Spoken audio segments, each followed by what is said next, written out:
ভেড়াগুলোর খাবার দে, আমি আইতেছি। কিরে সঞ্জিত, তুই এটা কি করতেছস ভাই আমার?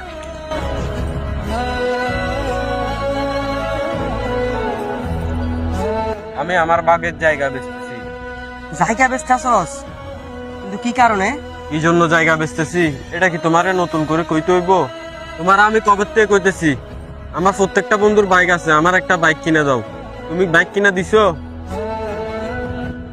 দাও নাই। এই কারণে আমি বাধ্য হয়েছি আমার বাগের জমিন বিক্রি করতে। আমি তো তোর ভালোর জন্যই তোর বাইক কিনা দিই না। দেখ ভাই, বুঝার চেষ্টা কর, তোর ভাগের জমিনটা বিক্রি করিস না।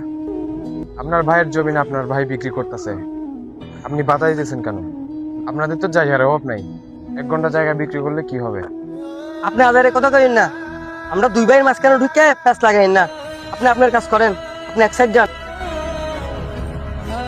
ভাই তুই বুঝার চেষ্টা কর, তুই আমার একটা মাত্র ভাই, ভাগের জমি বেচছে বাইকটা কিনিস না। আমি তোর ভালো চাই রে ভাই। তুই আমার কখনো ভালো চাস নাই, তুই একটা নিমাত্রা শয়তান। এমনি তো তুই ফকিন্নির মতো থাকলে আমার আড়ালে আড়ালে ব্যাংক ব্যালেন্স করে রাখি দিছস। তুই আমার এই কথাটা কইতে পারলি ভাই? তুই যদি এখন এখান থেকে না যাস আমি আরো খারাপ খারাপ কথা বলবো। ঠিক আছে, তোর জমি বেচার দরকার নাই, তুই আমার 2টা দিন সময় দে, তোর আমি খামারাতে 2টা গরু বেচছে তোর আমি বাইক কিনে টেহা দিমু।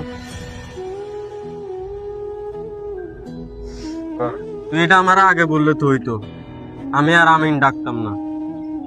ঠিক আছে, আমি তোর 2 দিন সময় দিলাম, 2 দিনের মধ্যে আমার টাকা দিবি, নাহলে আমি জমিন বেচতে বাধ্য হবো। ঠিক আছে ভাই।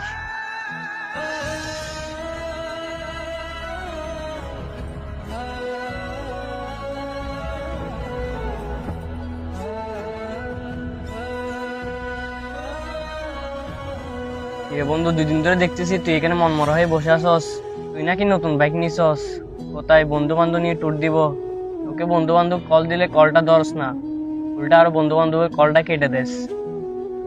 ধর বেটা সত্য, এমনি তো মন মেজাজ ভালো না, কিছু ভালো লাগতেছে না।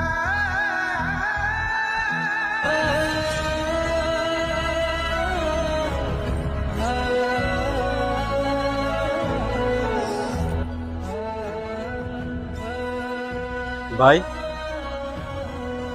বাইকটা কেনার পর